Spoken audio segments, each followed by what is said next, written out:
চট্টগ্রাম বিশ্ববিদ্যালয়ের D unit এবং এ ইউনিটের কিন্তু ভর্তি পরীক্ষা হয়ে গেছে।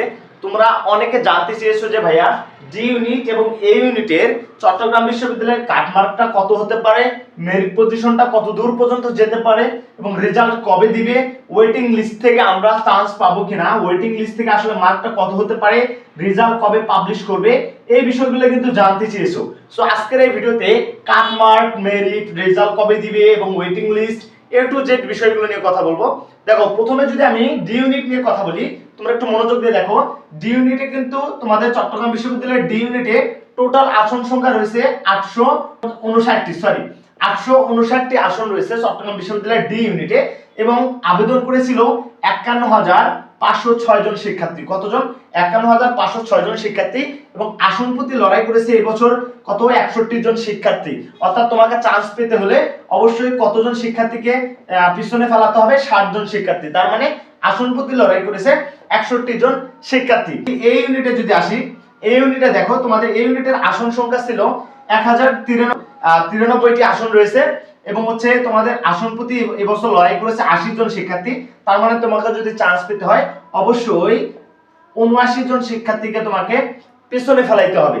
এবং এবছর এই ইউনিটে ভর্তি পরীক্ষা দিয়েছে ৮৭,৬৯৬ জন শিক্ষার্থী। এবছর তোমাদের চট্টগ্রাম বিশ্ববিদ্যালয় এই ইউনিটে ভর্তি পরীক্ষা দিয়েছে ৮৭,৬৯৬ জন শিক্ষার্থী।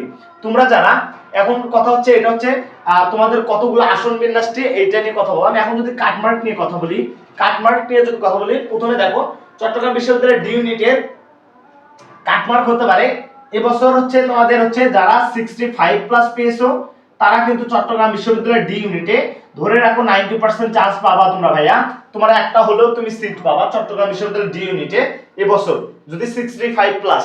এবং তুমি যদি চট্টগ্রাম বিশ্ববিদ্যালয়ের এ ইউনিটের কথা বলো, এটা হলো ডি ইউনিট, এটা হচ্ছে ডি ইউনিট এবং এ ইউনিট যদি আমি বলি, যারা 70+ পেয়েছো, যারা 70+ পেয়েছো কিংবা 73+ পেয়েছো কিংবা 73+ পেয়েছো, তোমরা কিন্তু চট্টগ্রাম বিশ্ববিদ্যালয়ের এ ইউনিটে আশা রাখতে পারো, মানে তোমরা চান্স পাবে। এগুলো হচ্ছে সেফ জোন।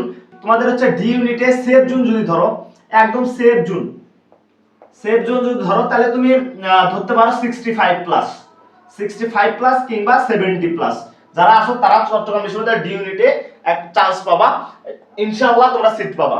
এরপর যদি এ ইউনিটের কথা বলি, তোমরা এ ইউনিটের সিট জোন দিয়ে যদি আমি বলি, তাহলে 70+ যারা আসো কিংবা 73+ যারা আসো, তাহলে তারা কিন্তু তোমরা চট্টগ্রাম বিশ্ববিদ্যালয়ের এ ইউনিটে একটা সিট পাবা কনফার্ম।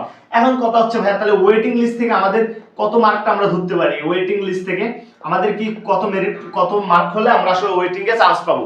তোমরা যারা 60+ আসো, 60 কিংবা 65+, 62+ রয়েছে, এটা হচ্ছে ডি ইউনিট, তোমরা ওয়েটিং থেকে অবশ্যই চান্স পাবা ইনশাআল্লাহ।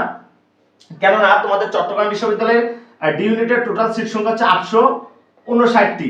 এইটা তোমার মেরিট পজিশনটা কত দূর পর্যন্ত যাবে? দেখো এই মেরিট পজিশনটা কত দূর পর্যন্ত যাবে, মিনিমাম যদি আমরা মিনিমাম বলি, তাহলে 1500 কিংবা 2000+ করবে, 2000 ক্রস করবে। কেননা অনেক শিক্ষার্থী আছে যারা হচ্ছে সাবজেক্ট পছন্দ না হলে ভর্তি হবে না, পছন্দের ক্যাম্পাসে ভর্তি হবে, অন্য বিশ্ববিদ্যালয়ে ভর্তি হবে, যার কারণে চট্টগ্রাম বিশ্ববিদ্যালয়ের ডি ইউনিটে, এই চট্টগ্রাম বিশ্ববিদ্যালয়ের ডি ইউনিটের মেরিটটা আসলে 1500 কিংবা 2000 এটা শিওর ক্রস করবে। অর্থাৎ 60 থেকে 62তে যারা আসো তারা কিন্তু ওয়েটিং এও চান্স পাবে। এখন এই ইউনিটের কথা যদি বলি, এই ইউনিটের কথা, তোমাদের এই ইউনিটের টোটাল সিট সংখ্যা ছিল কত? 1059টি, অর্থাৎ 93টি ছিল, তাই না? তোমরা শিওর থাকো এইটা মিনিমাম হচ্ছে 2500 কিংবা 3000, 2500 কিংবা 3000 ক্রস করবে, 2500 কিংবা 3000 ক্রস করবে, এটা শিওর ভাইয়া। এখন দেখো এই যে 2500 3000 ওই যে বললাম অনেকগুলো ইউনিভার্সিটি থাকার কারণে পছন্দের ক্যাম্পাসে ভর্তি হবে, পছন্দের সাবজেক্টে ভর্তি হবে, যার কারণে এটা কিন্তু আসলে 2500 কিংবা 3000 ক্রস করবে। এখন কথা হচ্ছে যে ভাইয়া যারা ম্যাথ এবং বায়োলজি দাগিয়েছে, ম্যাথ এবং বায়োলজি যারা দাগিয়েছো তাদের হচ্ছে 3000 মেরিট পর্যন্ত আশা করতে পারো। তোমরা ধরে নাও 3000 পর্যন্ত ওয়েটিং এ হলো তোমরা পাবা। এবং যারা জাস্ট বায়োলজি দাগিয়েছো তারা ধরে রাখো 3000 কিংবা 2500, 3000 কিংবা 2500 পর্যন্ত ধরে রাখো, এটাও 2500 পর্যন্ত ধরে রাখো, 2500 কিংবা 3000 তোমরা আসলে শেষ পর্যন্ত একটা সিট পাবা শেষ পর্যন্ত। এখন চট্টগ্রাম বিশ্ববিদ্যালয়ের ডি ইউনিট এবং এ ইউনিট নিয়ে কথা বললাম। এখন দেখো যে এখন ভাইয়া তাহলে আমরা হচ্ছে ওয়েটিং নিয়েও কথা বললাম, এখন তাহলে রেজাল্ট কবে পাবলিশ করবে ভাইয়া, এই বিষয়টা ক্লিয়ার করে। তোমাদের ভর্তি পরীক্ষা হওয়ার, চট্টগ্রাম বিশ্ববিদ্যালয়ে ভর্তি পরীক্ষা হওয়ার 1 মাসের মধ্যে কিন্তু তোমাদের আসলে রেজাল্ট হচ্ছে পাবলিশ করে 1 মাসের মধ্যে। সো এই বছর যদি কোনো ধরনের ঝামেলা না থাকে, আমরা আশা করতেছি 1 থেকে 20 দিনের মধ্যে কিন্তু তোমাদের হচ্ছে রেজাল্ট পাবা, চট্টগ্রাম বিশ্ববিদ্যালয়ে এ এবং ডি ইউনিটের রেজাল্ট পাবা। এখন হচ্ছে যে ভাইয়া আমরা চান্স পাবো কিনা, অনেকের মনে অনেক ধরনের কোশ্চেন থাকতে পারে। তোমরা কি করবা যে ভাইয়া কমেন্ট করবা আর কত মার্কের অ্যানসার করেছো কাট মার্কটা কমেন্ট করো। এই কাট মার্কটা হচ্ছে কমেন্ট করো, আমি বলে দিব তোমার মেরিট পজিশন আসবে কিনা, তুমি চট্টগ্রাম বিশ্ববিদ্যালয়ে শেষ পর্যন্ত একটা সিট পাবা কিনা। তোমার মার্কটা লিখে কমেন্ট করো যে ভাই আমি 65 পেয়েছি, 64 পেয়েছি, আমি কি চট্টগ্রাম বিশ্ববিদ্যালয়ে এ ইউনিট কিংবা ডি ইউনিটে আমার মেরিট আসবে কিনা কমেন্ট করো, আমি বলে দিব। আর যে কোনো ধরনের আপডেট তথ্য পাওয়ার জন্য আমাদের ইউটিউব চ্যানেলটা সাবস্ক্রাইব করে রাখো ভাইয়া, সাবস্ক্রাইব করে রাখো, যাতে যে কোনো ধরনের আপডেট তথ্য দেওয়ার সাথে সাথে তোমাদের কাছে চলে আসে, তোমরা পেয়ে যাও।